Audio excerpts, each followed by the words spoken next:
Olá, olá pessoal. Vamos lá ver quem está aqui.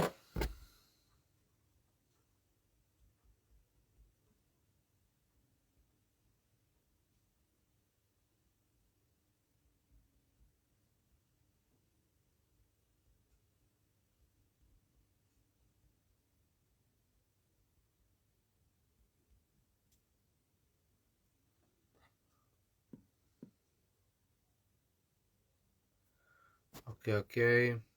Vamos ver quem está aqui. Olá. Olá, olá, olá. Trumpet Headquarters. That is Estela. Ok.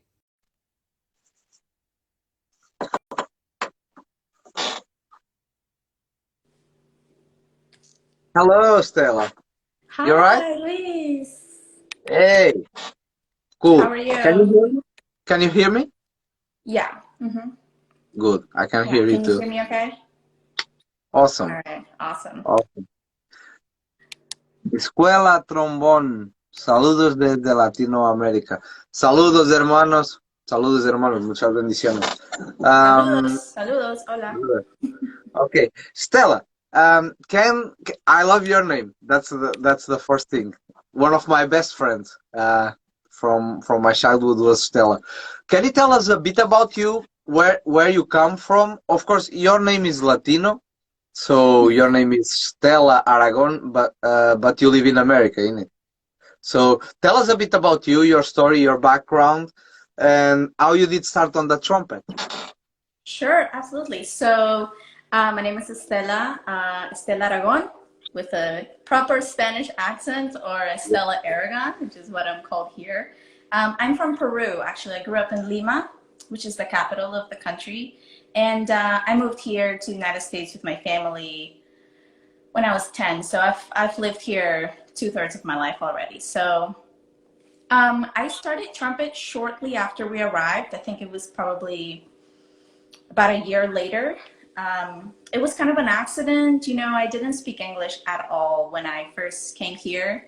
And so I was pretty lost. I just kind of nodded and laughed at the jokes, which I thought were jokes. And Yes, then, right? You know what I'm talking about. same, same. Just smile a lot and just go like this, and you'll probably cruise through most of that. um, Yes. but yeah, so it was in sixth grade. I just kind of picked it up. It wasn't a planned thing at all. My family has musicians, but like no professional musicians, just my uncles and my dad, they all play guitar and the spoons and things like that, Yes. that I always grew up listening to.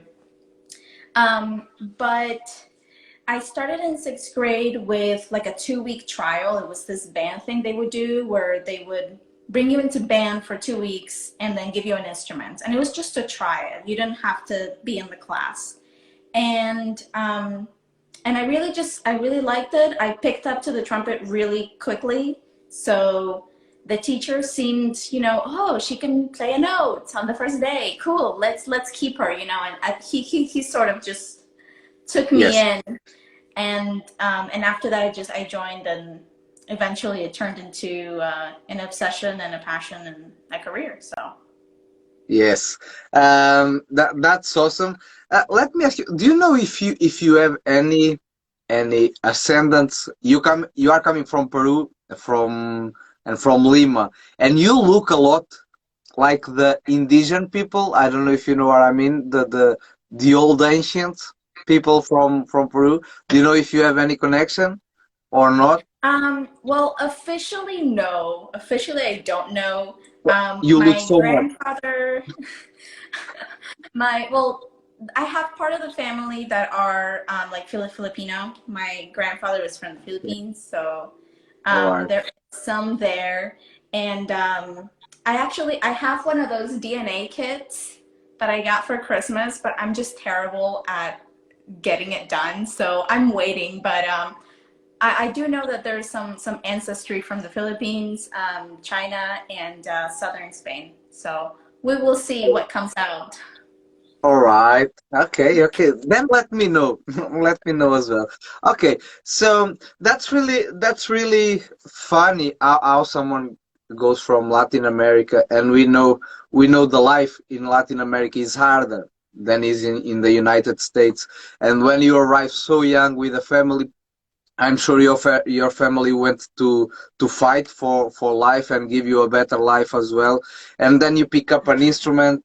The language is new, the country is new, and you turn that into probably your escape, as it happened to me when I moved country. Exactly. So did that help you as well? Because it was maybe your refugee for everything around you. So you took the trumpet a bit more. Oh yeah, 100%. This was a big topic I talked about a little bit ago in another interview. And yeah, I mean when I started playing trumpet, when I joined band in school, I still didn't speak English. I was still pretty lost for the first year or so until I was about 12. So it took me a couple of years to, start getting comfortable with it. Um, but it was the one thing that I knew how to do at that point. I didn't have friends. Like I left all my friends in Peru.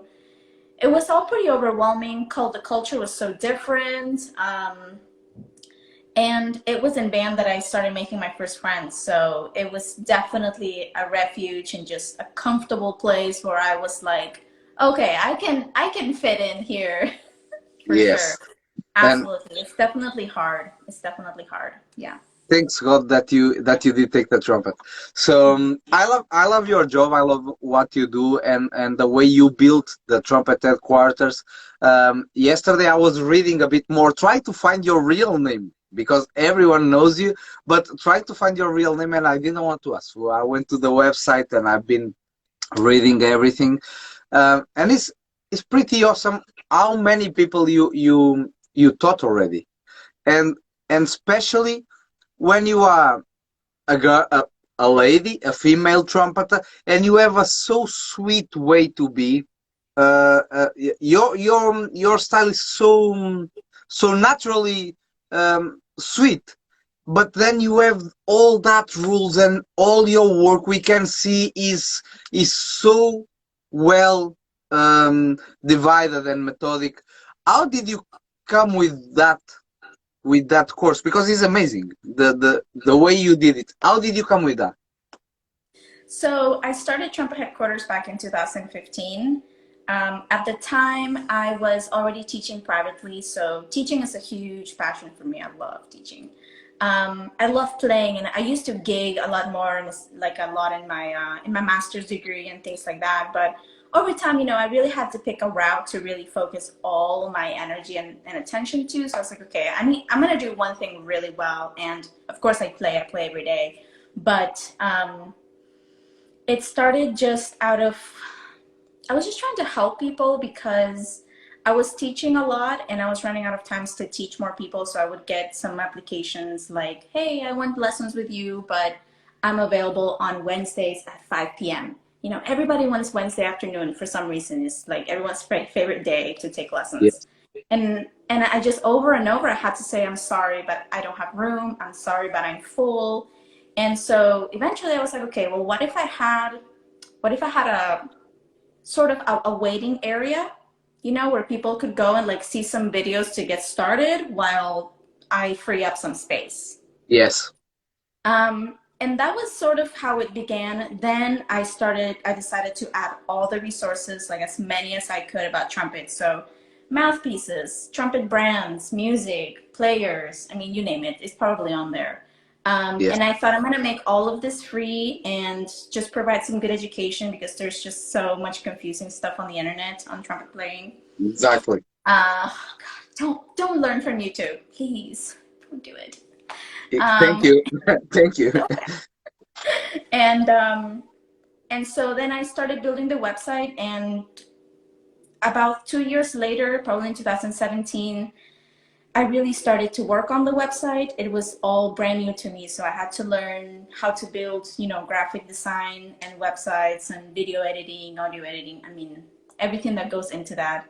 It was a monumental project, and there were many, many times where I was just like, I don't think I can do this, or this is too much. It's never going to be finished. I sort of felt defeated Yes. sometimes, as is with anything that's worth it, you know? Yeah. Um, but I had a lot of support from my family and my friends, and especially my fiance, you know.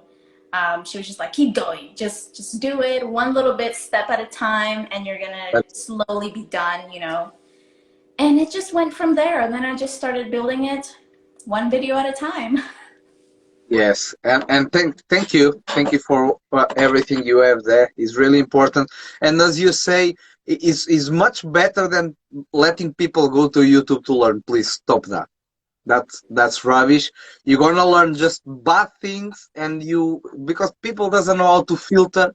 If they don't know what's right and wrong, they will learn everything that is there, and that's the problem. And Exactly. nowadays it's just people teaching you how to play the highest squeezy noise and nothing. Come on, stop that. Yes, exactly. The biggest downfall, the worst part of it is that everyone is different. You know, everyone has different lips, different teeth, different tongue, different air, different posture, different everything. And so one person's advice is not gonna suit you. And so, you know, No. that's why it's really hard, especially with such a physical instrument as the trumpet. You know, it's not like the piano where, you know, Yeah. as long as you press the key at the right time, the sound's gonna happen no matter what. You know. Yes. Yes. Yeah. You said something now that will take you to the next question that I always ask this. So everyone is different, and that's something you already said without me asking. Um, but there are some aspects, and this is the a really important thing for people to understand. There are some aspects that everyone needs to work on, every single one. It doesn't matter if you are a jazz player, if you are a classical player. What are that aspects for you that you give to every single student? For example, on their daily routine, I don't know, long notes, flexibility, articulation. What should they work every day? So I talked to them about the four main sections. So one is air. So with air, it's just about flow, you know, letting the air go. There's a lot of people like to hold back the air and not let it flow out. And then the other side of that is they like to just blow too much, too hard, too much effort, you know. And it's just in the middle of that. It's just like breathing and the air just comes out on its own, you know. There's not too much necessity to like push it out unless you want to play really loud, then okay, you know, play loud. Yeah, um, but so air, that's the first one. So with air would be studies like long tones, moving long tones, flow studies, things like that, things that are just related to airflow. The second one is fingers. So anything where you can exercise your dexterity. So with air, so air and fingers. So no articulation. So like Clark studies, chromatic patterns, you know, a bunch of those ardent things, things like that. The third one is tonguing and fingers. So all the other stuff you were doing before, you know, for Clark and all that, but with articulation now, so you can start moving that tongue. And if you've been doing the air correctly, now the tongue is going to work properly because the tongue doesn't move unless there's air to propel it, you know, to move it forward. So, and then the fourth one is to put it all together. So, you know, doing exercises that has a combination of tonguing and articulation like that, things like that.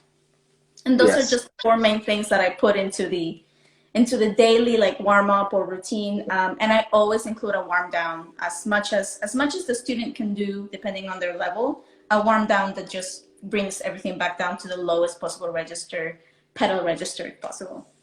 yes. Do you see what I was telling? This is awesome. This is pretty awesome talking with you. You are talking about things that usually people get scared straight away because it's, come on, too much technique. And you keep the sweetest way to say, you need to do this and you need to do that. But you are saying everything so methodical, like draws, one here, one there, one there, one there. That's awesome. That's awesome. I think you can pass that a lot probably for your students as well. And it helps succeeding as a teacher, not only knowing what you are doing, but your personality as well. And I'm sure your students like you too, because you have a cool attitude, and that's really cool in nowadays, and it helps a lot, especially the youngest ones, because some teachers, that's another point, they are too serious teaching, and that scare people nowadays, you know. So how many students do you have at the moment, and more or less the ages of that people?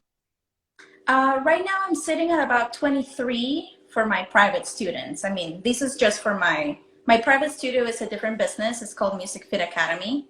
And Yes. that's where I teach, you know, one-on-one every week. So I'm sitting at about 23 right now. At this time of the year, it tends to go back down. And then when the summer starts, it starts picking up again. Yeah. But I cap my studio at 25 because more than 25, and then I don't have time to do other things, other projects that I'm involved in.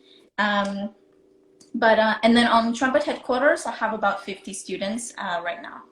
So Wow. that's more, you know, they take care of themselves for the most part. They follow the course, but we do have a student-only forum where they can go and post videos and pictures so I can actually help them properly. And then I provide feedback there almost daily for them. That's awesome. That's awesome. That's a lot. That's a lot, and you are helping a lot of people. That's awesome. It is a And you lot need to be sometimes. organized. You need to really be organized. I have that same problem. I have people writing every day, and as you say, sometimes you get lost because you don't have time for them. And I don't have that organization yet. And I know how hard it is because you start losing people and people start asking you always the same question, and you have everything there in one place, which is awesome. So do you play, I know you don't play anymore, as you were saying, gigging as much, but you still playing. Do you have any project to the future, play as a player, or that you would like to do, like a solo album or something like that? A solo album, no, definitely not something on my mind right now. Most of the playing that I do is to, you know, just keep myself in shape and everything. I have some students that are playing things like the Tomasi Concerto or like, you know, really tough literature, or like Libertango, as played by Alison Balsam, you know, things like that. So I have to be in shape to be with them in the lesson and demonstrate and all that. As far as things for future projects, I am planning to do a lot at the next stage with my course online, where I'm going to be recording a lot of stuff. So all of that playing, all of the playing responsibility is really for my course. Now I did just finish doing a virtual ensemble for the International Trumpet Guild presentation. All right. That's virtual, so you can watch that this summer at ITG. The presentation is one that's going to be led by Kate Ambrine, Melissa Munoz, and one other person whose name I cannot remember, but it's about the future of trumpet playing, I think, and they're going to bring this ensemble that I played in for the presentation. That's awesome. That's awesome. Congratulations. So you are an artist of Denis Wick. I love them. I live really close to the Denis Wick here in England, and I know you work with their products. How did that happen? What do you think about the products? Of course, I know what you use, the mouthpieces and everything. How did happen that contact with you? Because I know they are your fans, because they always share your stuff. And some brands, they have artists, but they don't care. They like your style as well, because they are always sharing it. And how did that connection happen? Was online, as social media?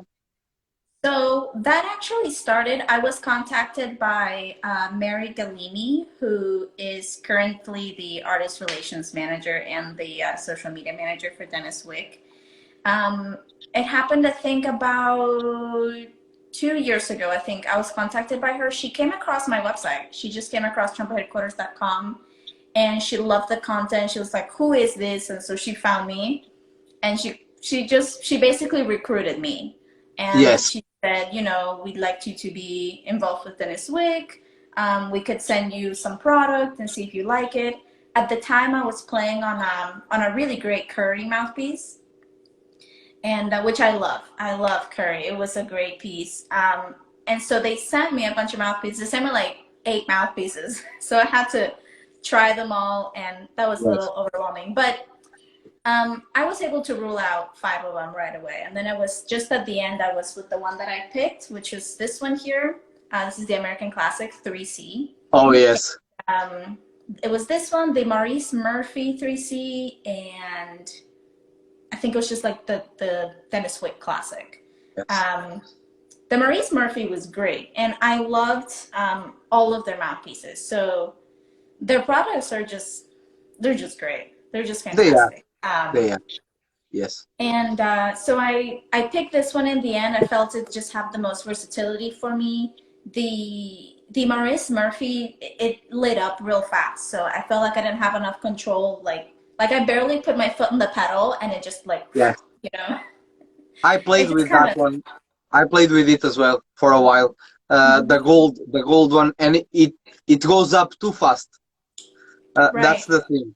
It is good for projection. It has a lot of power, but it's a bit deeper than that one, isn't it? That's why. Exactly, Yeah, exactly. So that's why. yeah, I ended up finding this one, and then for my piccolo trumpet, I use a cornet mouthpiece. It's an S. It's a Heritage S, which is a really beautiful looking mouthpiece. Yes. I have it somewhere. I think it's over there. But yeah, so I that know one which is one it great. is. Yeah, so that's just how it happened. That's how I came across. Now, Denis Wick as a product family, they're just wonderful people. So, you know, they're always advertising their artists. It really does feel like a family. Like I can go to them and they just send me a bunch of products so that I can work with for my courses. So yeah, they're awesome. Good, good, good. And it's good to make this marketing. I have the guy that makes my mouthpieces watching here, RPS from Portugal, a great one as well. But Dennis Wick, the guys are great. And of course the mutes, everyone use the Dennis Wick mutes all over the world, especially the cup mute and whatever. I use them a lot as well. So good. And it's good to know that they recruited you, because nowadays, that's why I was asking. Nowadays, people, and it's important to talk about this. People thinks that we need to be pinching the brands online to get these sponsors or this endorsement. And I have friends. They watch this channel and they are professionals. Some of them. I see them trying to text every brand saying, "Can you offer this? Can you offer that?" We don't need to.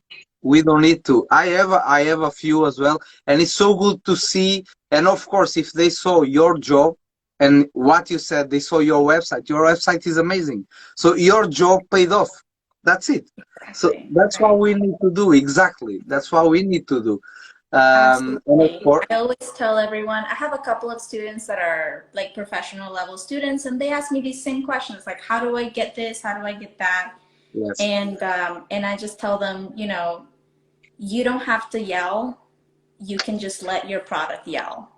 Let your art or your product or whatever it is that you're making do all the yelling and attention for you. yes, And then you don't yes. have to say anything, you know. Exactly. You can, and this is important. Just let me say, because someone was talking with me about this yesterday, so I'm taking the chance now with another player like you, to say you can, of course, if you use a product, for example, on a video on Instagram, and this is important, tag the brand there. Oh yeah. But that's just to get the attention, saying I'm using your product, and then they will see if you are good or not. But Right. don't try to show that you are the guy and they need you, because no brand needs anyone. They are the brand. Right. Stella, I have a question here for you. Okay, let me try to read it for you. No, it's not a question. It's Olá, soy trompetista, músico profesional de República Dominicana. Joey Hernández. Muy bien, hermano. Muy bien. Bienvenido, bienvenido. Mis, my Spanish is really, really bad. It's really bad, but I like a lot. I like to talk a lot. So, Well, Stella, my Portuguese is really bad too, so it's fine. forget that.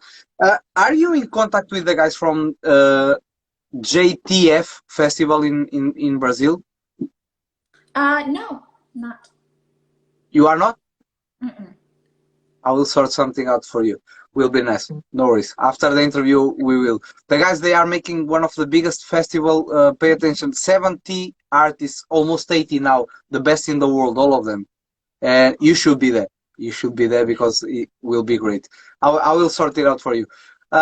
So thank you so much for your time for the interview. I just want to ask you the last question on my interviews is not a question. It is always a message to the young generation how to be a great artist, especially you because you are in America, and there is a wrong idea of America in Europe, as I know is a wrong idea of Europe in Latin America. So everyone thinks it's a bit of a dream in it.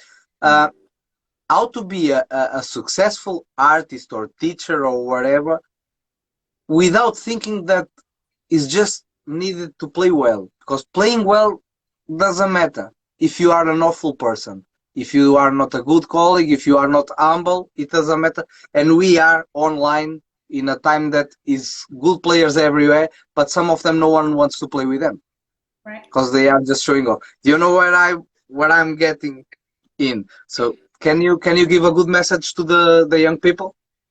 Absolutely. So if you want to really make it, in whatever art that you do, it's important to realize early that you have to be multifaceted in today's world.